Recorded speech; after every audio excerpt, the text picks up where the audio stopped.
दोस्तों एक बार फिर से हम आपके लिए DSSB new vacancy 2026 form fill up apply online process की अपडेट लेके आ चुके हैं। किस तरह से आप DSSB 3/2026 एडवर्टाइजमेंट नंबर के लिए अपने फॉर्म अप्लाई कर सकते हो। 1979 वैकेंसी जहां पर निकली हुई है वेरियस पोस्ट के लिए, तो आप जल्द से जल्द अपना फॉर्म अप्लाई कर ले। आपके पास सुनहरा और बड़ा अवसर है फॉर्म अप्लाई करने का।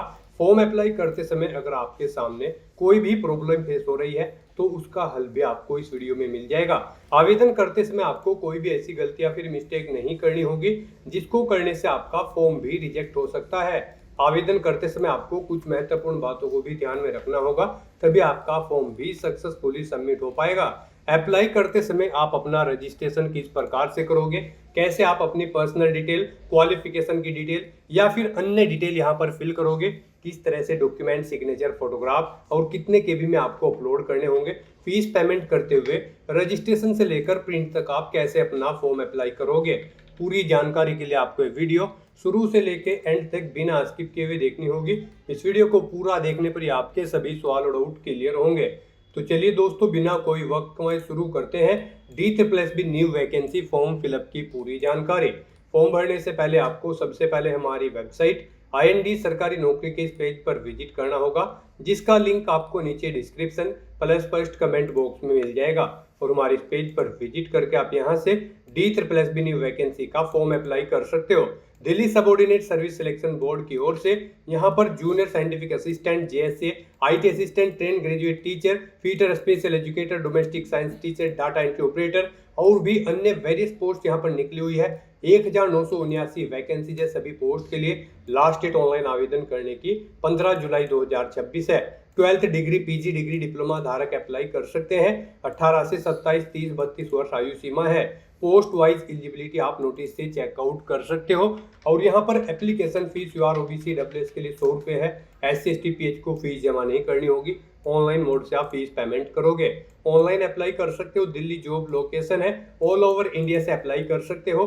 DSSB online.nic.in की ऑफिशियल वेबसाइट है जिससे आप फॉर्म फिल कर सकते हो। इंपोर्टेंट लिंक सेक्शन के अंतर्गत ऑफिशियल नोटिफिकेशन PDF लिंक पर क्लिक करके आप इसके PDF डाउनलोड कर सकते हो। सबसे पहले आपको इंपोर्टेंट डेट यहाँ पर देखने को मिल जाएगी। Post wise, department wise, category wise आपको वैकेंसीज की कंप्लीट डिटेल यहाँ पर दे दी गई है। उसी के बाद यहाँ पर आप इसमें देख सकते हो अलग अलग पोस्ट के लिए यहाँ पर अलग अलग एलिजिबिलिटी की डिटेल आपको दे दी गई, जैसे कि क्वालिफिकेशन आपकी क्या रहेगी, कितनी सैलरी आपको दी जाएगी, क्या एज लिमिट आपके लिए रहने वाला है, किस कैटेगरी को कितना आवेदन शुल्क यहाँ पर जमा करना होगा फॉर्म अप्लाई करते समय। फॉर्म अप्लाई करते समय आपको डॉक्यूमेंट, सिग्नेचर, फोटोग्राफ कैसे और कितने केबी में अपलोड करने होंगे, कैसे रजिस्ट्रेशन करना होगा, सभी जनरल गाइडलाइंस आपको इस PDF में देखने को मिल जाएगी। साथ ही साथ एग्जामिनेशन का पैटर्न, सिलेबस आपको डिटेल में यहाँ पर प्रोवाइड करा दिया गया है। तो फॉर्म अप्लाई करने से पहले आपको ये ऑफिशियल नोटिफिकेशन की PDF पूरा पढ़ना अनिवार्य है। इसको पूरा पढ़ने से ही आपके सभी सवाल और डाउट क्लियर होंगे। PDF रीड आउट करने के बाद में आपको अप्लाई ऑनलाइन के इस लिंक पर क्लिक करना होगा, तो आपके सामने ऑनलाइन आवेदन करने का ये ऑफिशियल पोर्टल ओपन हो जाएगा। गाइड यहाँ पर अगर आपने पहले से रजिस्ट्रेशन कर रखा है तो आपको क्लिक टू साइन इन के स्टेप पर क्लिक करना है। उसके बाद आपके सामने कुछ इस तरह से इंटरफेस ओपन होगा। अब यहाँ पर आपको अपनी डेट ऑफ बर्थ एंटर करनी है, पहले डे, फिर मंथ और फिर ईयर। उसके बाद आपको अपनी 10वीं क्लास का रोल नंबर एंटर करना है। फिर आपने अपनी 10वीं क्लास कब पास आउट की है वो ईयर आपको सिलेक्ट कर लेना है। उसके बाद आपको अपना पासवर्ड एंटर करना है, ये कैप्चा कोड आपको यहाँ पर एंटर करना है और फिर साइन इन की स्टेप पर क्लिक करते हुए आपको साइन इन करके अपना फॉर्म अप्लाई कर लेना है। और अगर आप इस पोर्टल के थ्रू किसी भी भर्ती के लिए फर्स्ट टाइम अप्लाई करने जा रहे हो तो सबसे पहले यहाँ पर आपको अपना रजिस्ट्रेशन करना होगा। उसके लिए आपको क्लिक फॉर न्यू रजिस्ट्रेशन की टैब दी गई है, आप इस पर क्लिक करें। आपके सामने यहाँ पर रजिस्ट्रेशन का फॉर्म ओपन हो जाएगा। यहाँ पर आपको अपनी बेसिक इन्फॉर्मेशन प्रोवाइड करते हुए अपना रजिस्ट्रेशन करना है। सबसे पहले यहाँ पर आपको अपना नाम एंटर करना है, उसे री एंटर करके कंफर्म कर लेना है। अपनी डेट ऑफ बर्थ 10वीं क्लास की मार्कशीट के अकॉर्डिंग आपको यहाँ पर सिलेक्ट करनी है, उसे एक बार फिर से सेलेक्ट करके कंफर्म कर लेना है। 10वीं क्लास का रोल नंबर यहाँ पर आपको देना है, उसे भी एक बार फिर से एंटर करके री एंटर करके आपको कंफर्म कर लेना है। पासिंग ईयर सेलेक्ट करना है 10वीं क्लास का, ये भी आपको 2 बार सेलेक्ट करना होगा। उसके बाद आपको अपना जेंडर यहाँ पर सिलेक्ट करना है, जेंडर भी आपको 2 बार सिलेक्ट करना है। फिर आपको आपकी नेशनलिटी यहाँ पर सिलेक्ट करनी है, अपने फादर का नाम यहाँ पर आपको देना है, उसे भी आपको 2 बार एंटर करना होगा। फिर यहाँ पर आपको अपनी मदर का नाम भी 2 बार एंटर कर देना है। अगर आप मैरिड हो तो अपने हस्बैंड या फिर वाइफ का नाम यहाँ पर आप एंटर करें, 2 बार यहाँ पर आपको एंटर करना होगा। मोस्टली यहाँ पर आपको सभी चीज़ें 2 बार एंटर करनी है कंफर्मेशन के लिए। तो उसके बाद आपको फिर यहाँ पर अपना मोबाइल नंबर एंटर करना है, उसे एक बार फिर से एंटर करना है। ईमेल आईडी भी आपको यहाँ पर 2 बार एंटर करनी होगी। फिर यहाँ पर आपको गेट ओटीपी के ऑप्शन पर क्लिक करना है। उसके बाद आपके मोबाइल और मोबाइल नंबर पर ओटीपी आएंगे। वो ओटीपी आपको यहाँ पर एंटर करके अपना मोबाइल नंबर और ईमेल आईडी को आपको वेरीफाई कर लेना है। उसके बाद यहाँ पर आपसे पूछा गया है कि यहाँ पर क्या आप अपना आधार कार्ड देना चाहते हैं आईडी प्रूफ के तौर पर। अगर चाहते हैं तो यस करें और फिर आप अपना आधार नंबर एंटर करें, उसे एक बार फिर से एंटर करके कंफर्म कर लें। और अगर आपके पास आधार कार्ड नहीं है तो यहाँ पर आप नो ऑप्शन सेलेक्ट करेंगे। फिर यहाँ पर कोई अन्य आईडी आप सिलेक्ट करेंगे, driving licence, PAN card, passport या फिर वोटर आईडी।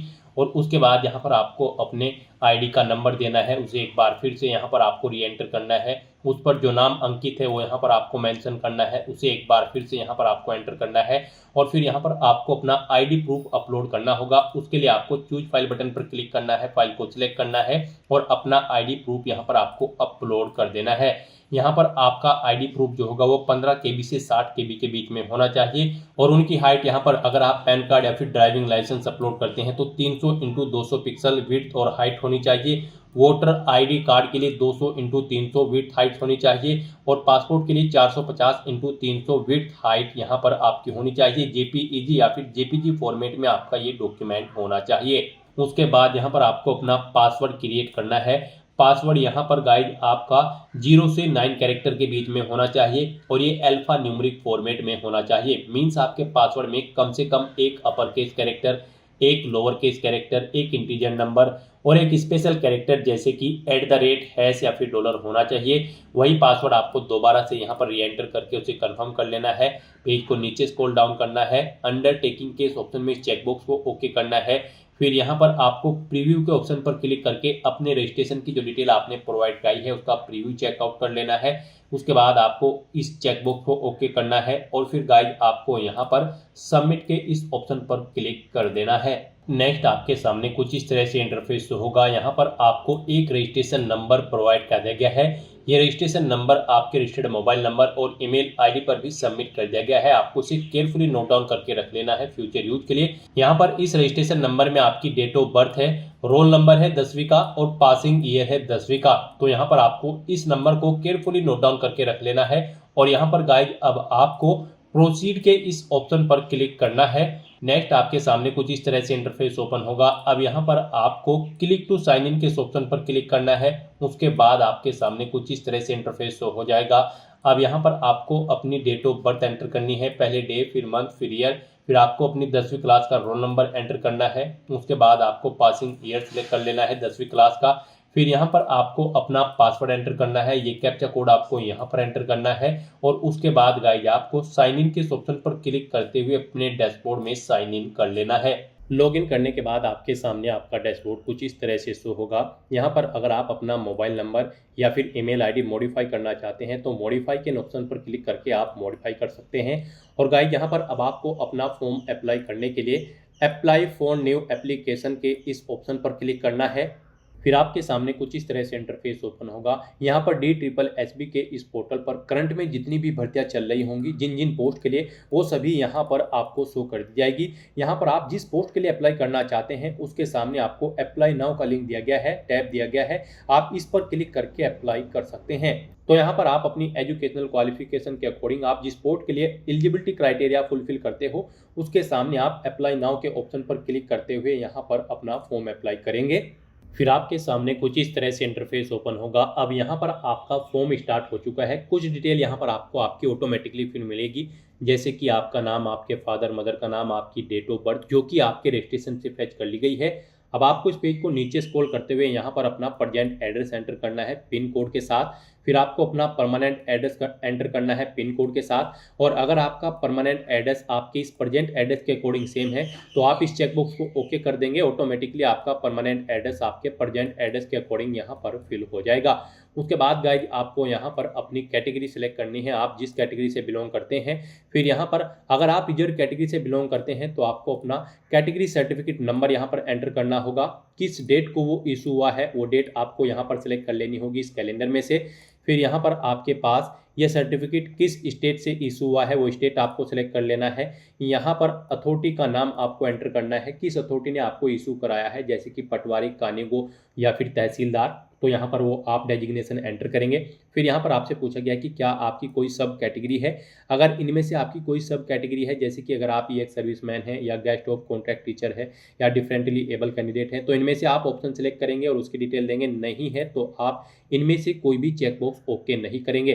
फिर आपसे पूछा गया कि क्या आपको कभी किसी बोर्ड या किसी रिक्रूटमेंट एजेंसी ने एग्जाम में बैठने से रोका है। अगर रोका है तो आप यस करेंगे और नहीं रोका है तो आप नो ऑप्शन सेलेक्ट कर लेंगे। यस ऑप्शन अगर आप सेलेक्ट करते हैं तो फिर आपको बताना होगा किस डेट तक आपको रोका गया है। इस तरह से यहाँ पर आपको अपनी डिटेल देनी है। उसके बाद आपको डिक्लेरेशन में इस चेकबॉक्स को ओके करना है और फिर गाइज आपको सेव एंड नेक्स्ट के इस ऑप्शन पर क्लिक कर देना है। फिर यहाँ पर आपको अपना post card size photo, signature, left thumb impression और राइट थंब इम्प्रेशन यहाँ पर अपलोड करने हैं। गाइज जिनके लिए आपको गाइडलाइन दी गई है, यहाँ पर आपका जो पोस्ट कार्ड साइज फोटो होगा इसकी डायमेंशन 5.7 इंचज़ होनी चाहिए, हाइट और विड्थ। यहाँ पर पिक्सल में अगर बात करें तो इसकी विड्थ 480 पिक्सल और हाइट 672 पिक्सल होनी चाहिए। जेपीजी या फिर जेपीजी फॉर्मेट में आपकी ये फाइल होनी चाहिए। 300 केबी से कम इसका साइज होना चाहिए। तो अपना post card size photo upload करने के लिए आपको यहाँ पर चूज फाइल के ऑप्शन पर क्लिक करना है, फाइल को सेलेक्ट कर लेना है और उसके बाद आपको अपलोड के इस ऑप्शन पर क्लिक करते हुए अपना पोस्ट कार्ड साइज फोटो यहाँ पर अपलोड कर देना है। उसके बाद यहाँ पर आपको अपने सिग्नेचर अपलोड करने हैं। इनके लिए भी आपको गाइडलाइन दी गई है। आपके सिग्नेचर की विड्थ 140 पिक्सल, हाइट 110 पिक्सल और फॉर्मेट जेपीजी होना चाहिए फाइल का और साइज इसका 40 केबी से कम होना चाहिए। और फिर यहाँ पर आपको अपने थंब इम्प्रेशन अपलोड करने हैं। इनके लिए भी आपको गाइडलाइन दी गई है। इनके लिए आपकी विड्थ 110 पिक्सल, हाइट 140 पिक्सल रखी गई है। जेपीजी फॉर्मेट में आपके थंब इम्प्रेशन होने चाहिए। 40 केबी से कम इनका साइज यहाँ पर होना चाहिए। तो अपना सिग्नेचर, लेफ्ट थंब इम्प्रेशन और राइट थंब इम्प्रेशन अपलोड करने के लिए भी आपको चूज फाइल के ऑप्शन पर क्लिक करना है, फाइल को सिलेक्ट कर लेना है और उसके बाद अपलोड के इन ऑप्शन पर क्लिक करते हुए यहाँ पर आपको अपना सिग्नेचर और थंब इम्प्रेशन भी अपलोड कर देने हैं। गाइज आपको यहाँ पर दी गई गाइडलाइंस के अकॉर्डिंग ही अपने इन डॉक्यूमेंट्स को अपलोड करना है, अदरवाइज आपका एप्लीकेशन फॉर्म रिजेक्ट हो सकता है। यहाँ पर अगर आपके डॉक्यूमेंट जो आपके पास है उनका साइज कम या ज्यादा है तो आप MS पेंट का यूज करते हुए यहाँ पर दी गई गाइडलाइन के अकॉर्डिंग उनका साइज सेट करके उन्हें यहाँ पर अपलोड कर सकते हैं। या फिर आप गूगल पर जाएं, इमेज रिसाइजर टाइप करें, मल्टीपल ऑनलाइन वेबसाइट ओपन होगी, उनमें से किसी भी वेबसाइट को आप ओपन कर ले और वहां पर जिस फाइल को आप दी गई गाइडलाइंस के अकॉर्डिंग सेट करना चाहते हैं उसे अपलोड करें और दी गई गाइडलाइंस के अकॉर्डिंग उसका साइज सेट करके वहां से डाउनलोड करके उस फाइल को यहाँ पर फिर अपलोड कर दे। इस तरह से यहाँ पर 1 बाय 1 करके अपने डॉक्यूमेंट्स को अपलोड करने के बाद फिर आपको यहाँ पर नेक्स्ट के इस ऑप्शन पर क्लिक करना है। नेक्स्ट यहाँ पर आपको अपनी एजुकेशनल क्वालिफिकेशन की डिटेल प्रोवाइड करनी है। गाइड पीछे आपने जो भी पोस्ट सेलेक्ट की होगी, यानी कि जिस पोस्ट के लिए आप अप्लाई कर रहे हैं उसके अकॉर्डिंग यहाँ पर आपको आपकी क्वालिफिकेशन की डिटेल शो कर दी जाएगी। इनमें से आपके पास जो भी क्वालिफिकेशन है यहाँ पर आप उस चेकबॉक्स को ओके करेंगे और फिर अपनी क्वालिफिकेशन की डिटेल यहाँ पर प्रोवाइड कराएंगे। गाइड हम यहाँ पर आपको trained graduate teacher computer science की पोस्ट के लिए अप्लाई करके दिखा रहे हैं। इस पोस्ट पर अप्लाई करने के लिए आपके पास बैचलर डिग्री होनी चाहिए कंप्यूटर एप्लीकेशन में, यानी कि BCA आपने कर रखी हो, या फिर आपके पास ग्रेजुएट डिग्री होनी चाहिए कंप्यूटर साइंस में किसी वेल रिकॉग्नाइज्ड यूनिवर्सिटी से और उनमें आपका सभी ईयर्स में कंप्यूटर साइंस आपके पास एक मेन सब्जेक्ट के तौर पर होना चाहिए, या फिर आपके पास BTech की डिग्री होनी चाहिए कंप्यूटर साइंस या फिर इंफॉर्मेशन टेक्नोलॉजी में किसी वेल रिकॉग्नाइज्ड यूनिवर्सिटी से, या फिर आपने यहाँ पर ग्रेजुएशन कर रखी हो किसी भी सब्जेक्ट में और आपके पास A लेवल कोर्स का डिप्लोमा होना चाहिए DOEACCC का। यहाँ पर इनमें से आपके पास कोई एक क्वालिफिकेशन होनी रिक्वायर्ड है इस पोस्ट पर अप्लाई करने के लिए। तो गाइस यहाँ पर आप जिस भी पोस्ट के लिए अप्लाई कर रहे होंगे उसके अकॉर्डिंग आपको क्वालिफिकेशन शो कर दी जाएगी। आपके पास इनमें से जो भी क्वालिफिकेशन है उस चेकबॉक्स को आप ओके करें और फिर यहाँ पर आपने जो भी क्वालिफिकेशन सेलेक्ट की है उसकी डिटेल यहाँ पर आपको देनी है। यहाँ पर आपको क्वालिफिकेशन में ऑप्शन सेलेक्ट करना है ग्रेजुएशन, उसके बाद आपको डिसिप्लिन बतानी है किस में आपने अपनी ग्रेजुएशन पास आउट की है, फिर यहाँ पर आपको अपनी परसेंटेज एंटर करनी है, कितने % मार्क्स आपने इसमें ऑब्टेन किए हैं, किस स्टेट से आपने अपनी क्वालिफिकेशन पास आउट की है, किस यूनिवर्सिटी या बोर्ड से पास आउट की है वो आपको सेलेक्ट कर लेना है, किस मंथ और ईयर में आपने इसे पास आउट किया है वो यहाँ पर आपको सिलेक्ट कर लेना है। और उसके बाद गाइज फिर आपको यहाँ पर इंसर्ट के इस ऑप्शन पर क्लिक करते हुए अपनी ये क्वालिफिकेशन यहाँ पर इंसर्ट यानी कि ऐड कर देनी है। इंसर्ट के ऑप्शन पर क्लिक करने के बाद आपकी क्वालिफिकेशन यहाँ पर ऐड हो जाएगी। यहाँ पर अगर आपने इसके अलावा भी कोई और क्वालिफिकेशन कर रखी है यानी कि आपके पास कोई और डिग्री या फिर डिप्लोमा है तो आप यहाँ पर ऐड के इस ऑप्शन पर क्लिक करके अपनी क्वालिफिकेशन की डिटेल प्रोवाइड कर सकते हैं। और यहाँ पर अपनी क्वालिफिकेशन की डिटेल प्रोवाइड करने के बाद गाइज फिर आपको do you want to finally save के स्टेप पर क्लिक करके अपनी क्वालिफिकेशन की डिटेल सेव कर देनी है। और उसके बाद फिर आपको नेक्स्ट के इस ऑप्शन पर क्लिक करना है। नेक्स्ट यहाँ पर आपने पीछे अब तक जो डिटेल प्रोवाइड कराई है आपके एप्लीकेशन फॉर्म की उसका पूरा प्रीव्यू आपको शो कर दिया गया है। आपको सभी डिटेल्स केयरफुली चेकआउट करनी है। इस पेज को नीचे स्क्रॉल करना है। यहाँ पर अगर कोई मिस्टेक है तो आप edit personal detail, edit photo signature, LTI and RTI, edit qualification and experience के ऑप्शन पर क्लिक करके इन सेक्शंस में एडिट करके अपनी डिटेल ओके कर सकते हो। और अगर ऑलरेडी सभी चीज़ें ओके हैं तो बस गाइज आपको यहाँ पर डिक्लेरेशन में इस चेकबॉक्स को ओके करना है, इस सेकंड चेकबॉक्स को भी आपको ओके करना है। और उसके बाद फिर आपको सबमिट फाइनल एप्लीकेशन के इस ऑप्शन पर क्लिक कर देना है। इस तरह से यहाँ पर आपका एप्लीकेशन फॉर्म सक्सेसफुली सबमिट हो जाएगा अगर आप रिजर्व कैटेगरी से बिलोंग करते हैं। और अगर आप अनरिजर्व कैटेगरी से बिलोंग करते हैं तो पहले आपको 100 रुपये एप्लीकेशन फीस के रूप में जमा कराने होंगे। उसके बाद आपका फॉर्म सबमिट होगा। फीस पेमेंट आप debit card, credit card, net banking या फिर UPI के माध्यम से कर सकते हो। और यहाँ पर फॉर्म सबमिट होने के बाद आपको एक एप्लीकेशन नंबर प्रोवाइड कर दिया गया है। आपको इसे केयरफुली नोट डाउन करके रख लेना है फ्यूचर यूज के लिए। और गाइज यहाँ पर अब आपको ओके के इस ऑप्शन पर क्लिक करना है। और फिर गाइज आप यहाँ पर स्टेटस के इस ऑप्शन पर क्लिक करते हुए पोस्ट का नाम सेलेक्ट करके सबमिट के ऑप्शन पर क्लिक करते हुए चेकआउट कर सकते हो कि आपका फॉर्म सक्सेसफुली सबमिट हो चुका है या फिर नहीं। उसका स्टेटस आपको यहाँ पर शो कर दिया जाएगा। और उसके बाद आप प्रिंट एप्लीकेशन के इस ऑप्शन पर क्लिक करते हुए आपने जिस पोस्ट के लिए अप्लाई किया है उसका नाम सेलेक्ट करते हुए यहाँ पर आप अपने एप्लीकेशन फॉर्म का एक हार्ड कॉपी या फिर सॉफ्ट कॉपी प्रिंट आउट भी ले सकते हो फ्यूचर यूज के लिए, फ्यूचर रेफरेंस के लिए। तो दोस्तों ऐसे आप DSSB एडवर्टाइजमेंट नंबर 3/2026 1979 पोस्ट के लिए अपने फॉर्म अप्लाई कर सकते हो बिना कोई मिस्टेक किए हुए। आज की इस वीडियो में बस इतना ही। आई होप ये वीडियो आपको पसंद आई होगी। अगर पसंद आई हो तो इसे लाइक और शेयर करें। चैनल पर नए हो तो इसे सब्सक्राइब कर लें। Thanks for watching.